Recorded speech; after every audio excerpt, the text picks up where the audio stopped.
सरहद से चंद किलोमीटर की दूरी पर वाक़ ये तारीखी रेलवे स्टेशन जो है, जिसका दामन 47 के बंटवारे की कुछ दिल दहला देने वाली कहानियों का ऐसा गवाह है जो कम से कम हालिया नस्ल को नहीं भूल सकी।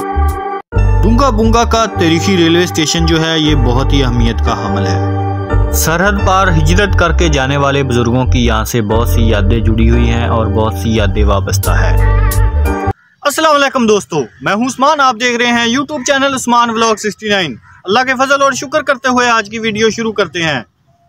इब्तदा है रब्बे जलील के बाबरकत नाम से, जो दिलों के भेद खूब जानता है।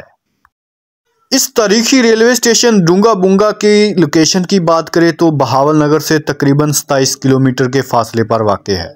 ये ट्रैक बहावलनगर जंक्शन से शुरू होकर फोटाबाज तक जाता था। यहाँ पैसेंजर ट्रेनों के अलावा माल गाड़ियां भी चला करती थी। डूंगा बुंगा दो भाइयों के नाम से मंसूख किया जाता है। एक बस्ती जिसे दुनिया डूंगा बुंगा के नाम से जानती है। पुराने जमाने में दो भाई डांगा सिंह और बांगा सिंह यहाँ आकर आबाद हुए। दोनों भाई काफी असर रसूख रखने वाले खानदान से तल्लक रखते थे। जल्द ही उन्होंने इस बस्ती का कंट्रोल अपने हाथों में लिया और उनके नाम से इस बस्ती का नाम डूंगा और बुंगा पड़ गया। ये बात तो क्लियर होगी कि इस शहर को डूंगा बुंगा क्यों कहा जाता है। इस रेलवे स्टेशन की बात करें तो ये बहुत ही तारीखी रेलवे स्टेशन है। क़याम पाकिस्तान से पहले तकरीबन 1892 में इसकी बुनियाद रखी गई। यहाँ ट्रैक बिछाया गया जो बहावलनगर जंक्शन से शुरू होकर फोटाबाज की तरफ जाता था। इंडिया का बॉर्डर यहाँ से चंद किलोमीटर के फासले पर वाक़ है। सरहद पार उस वक़्त जो हिजरत करके बुजुर्ग गए थे वो किसी दौर में यहाँ से सफ़र किया करते थे और अपनी मंजिल की तरफ जाया करते थे।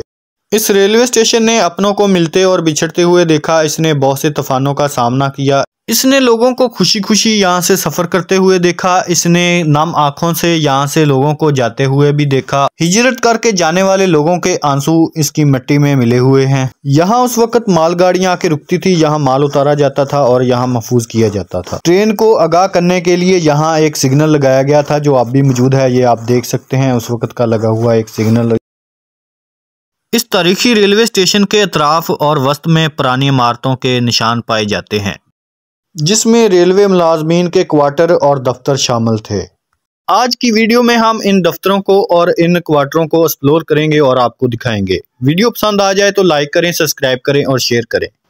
उस वक्त यहाँ स्टीम इंजन चला करते थे। स्टीम इंजनों का दौर था, इसलिए यहाँ पानी की ज़रूरत पड़ती थी। पानी के लिए यहाँ छोटी छोटी डिग्गियाँ बनाई गई थी। ये आप देख सकते हैं उस वक्त की बनी हुई डिग्गी। अब ये खस्ता हाल हो चुकी है और ख़त्म हो चुकी है। ये आप देख सकते हैं इसकी ईंटें जो है ये भी बिल्कुल ही ख़त्म हो चुकी हैं। इसका चूना बन चुका है, ये आप देख सकते हैं।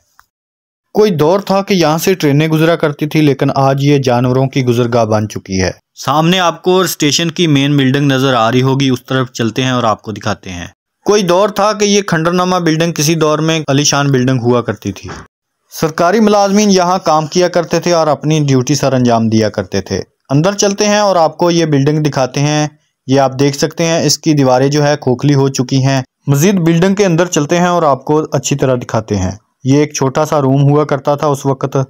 ये उस वक्त उनका ऑफिस हुआ करता था। आज आप देख सकते हैं इसके हालात। दीवारों में दरारें आ चुकी हैं, दीवारें खोखली हो चुकी हैं। सेम ने इस बिल्डिंग को ख़त्म कर दिया दोस्तों। ये आप देख सकते हैं यहाँ से बहुत ज़्यादा बदबू आ रही है। इसकी छतें भी खस्ता हो चुकी हैं। दरवाजे अब भी मौजूद हैं लेकिन बहुत खस्ता हाल में। ये इसमें एक आतिशदान लगा हुआ है। ये इसकी छत देख सकते हैं, दरारें आ चुकी हैं, दीवारें खोखली हो चुकी हैं, दरवाजे भी ख़त्म हो चुके हैं। ये इसका बरामदा हुआ करता था उस वक्त, गैलरी भी कह सकते हैं। ये एक और रूम मौजूद है जो बहुत बड़ा रूम हुआ करता था उस वक्त। यहाँ एक अलमारी भी उस वक्त लगाई गई थी। ये आप देख सकते हैं इसकी छत वगैरह, इसकी दीवारें नीचे से बिल्कुल ही ख़त्म हो चुकी हैं। आगे चलते हैं और उस वक्त का बना हुआ वाशरूम आपको दिखाते हैं। ये आप देख सकते हैं वाशरूम के हालात। ये उस वक्त अटैच वाशरूम बनाया गया था जो अब बदहाल हो चुका है। ये इसकी दीवारें भी आप देख सकते हैं, छत वगैरह खस्ता हो चुकी है। चंद ही ऐसे रेलवे स्टेशन होंगे जिसमें इस तरह की अलमारियां अब भी मौजूद हैं। ये रेलवे स्टेशन जो है इसमें ये अलमारी हमें देखने को मिली जो अब भी मौजूद है। फाइनली दोस्तों हम इस तारीखी रेलवे स्टेशन की मेन बिल्डिंग की तरफ आ चुके हैं। ये आप देख सकते हैं उस वक्त की बनी हुई शानदार बिल्डिंग जो अब भी बहुत बेहतर हालत में नज़र आ रही है। इसके कमरे जो है ये खस्ता हाल हो चुके हैं। लोगों ने इसको बर्बाद करने में कोई कसर नहीं छोड़ी। वो भी क्या दौर था कि लोग यहाँ आकर बैठते थे, गाड़ी का इंतज़ार करते थे, यहाँ से टिकटें लिया करते थे और अपनी मंजिल की तरफ निकल जाया करते थे। इस बिल्डिंग की दीवारें बहुत बेहतर हालत में मौजूद है। अगर इसको दोबारा चालू किया जाए तो ये बहुत ज़बरदस्त तरीके से काम दे सकता है। ये आप देख सकते हैं, यहाँ से उस वक़्त टिकटें मिला करती थी। ये ट्रेन के शेड्यूल वगैरह और गाड़ियों के नाम वगैरह लिखे हुए हैं। अब हम बिल्डिंग की अंदरली तरफ आ चुके हैं। ये आप देख सकते हैं, यहाँ वो मुलाजिम बैठा करता था और टिकटें दिया करता था। ये आतिशदान लगा हुआ है, यहाँ आतिशदान जलाया जाता और सर्दियों को कमरे को हीट देने के लिए काम आता था।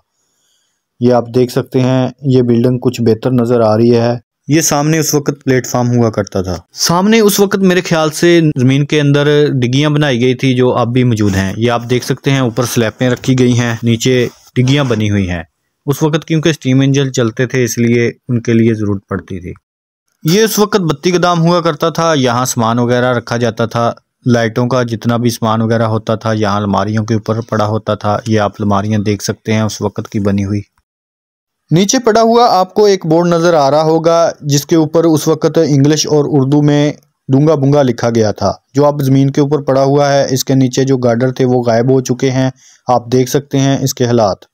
लाइन को चेक करने के लिए उस वक्त ठेलों की ज़रूरत पड़ती थी। ये बिल्डिंग जो है इसमें ठेले रखे जाते थे। इसका फर्श भी खस्ता हाल हो चुका है। करीब जाके मैं आपको दिखाता हूँ। ये आप इसका फर्श चेक कर सकते हैं, ईंटें वगैरह उखड़ चुकी हैं, दीवारें खोखली हो चुकी हैं। ओवरऑल ये बिल्डिंग खत्म हो चुकी है। यहाँ हमें एक और टैंकी नज़र आ रही है। उस वक्त इसमें पानी डाला जाता था क्योंकि स्टीम इंजन हुआ करते थे तो पानी की ज़रूरत पड़ती थी। ये आप देख सकते हैं, अंदर ईंटें वगैरह पड़ी हुई हैं। ये भी बहुत खस्ता हाल हो चुकी है और ख़त्म हो चुकी है। ये भी उन निशानियों में शामिल है। ये आप देख सकते हैं, चरवाहों ने यहाँ भेड़ बकरियाँ खड़ी की हुई हैं। इन्हें चारा वगैरह डाला हुआ है ताकि ये अपना पेट भर सकें। इन्हें मालूम है कि ट्रेन तो अब आनी नहीं, चलो यहाँ भेड़ बकरियाँ खड़ी कर देते हैं, वो अपना पेट भर। ये ज़मीन के ऊपर आपको एक सिग्नल नज़र आ रहा है। ये उस वक्त आने वाली ट्रेन को आगाह किया करता था। इससे पता चलता था कि ट्रेन किस ट्रैक पे आ रही है। लेकिन आज ये ज़मीन के ऊपर पड़ा हुआ है खुले मैदान में, इसका कोई वाली वारस नहीं। ये आप देख सकते हैं उस वक्त कितना मजबूत लोहा इस्तेमाल किया गया था। दोस्तों, यहाँ एक नहीं दो सिग्नल पड़े हुए हैं। एक ये पड़ा हुआ है, ये आप देख सकते हैं, सेम इसकी हालत भी उसी तरह की है। ये कीमती लोहा जो है मिट्टी का ढेर बनता जा रहा है। ये सिग्नल जो है दूसरे सिग्नल की तरह ऊपर से टूट चुका है। ये आप देख सकते हैं, ये कितना मजबूत लोहा हुआ करता था उस वक्त। दोस्तों, आपकी कीमती राय हमारे लिए बहुत मायने रखती है, इसलिए अपनी राय का इज़हार कमेंट्स बॉक्स में जरूर दिया करें। वीडियो को लाइक करें, सब्सक्राइब करें, शेयर करें। अपने मेज़बान उस्मान को दीजिए इजाज़त। बहुत सारी दुआओं के साथ अल्लाह हाफिज़, अल्लाह निगहबान।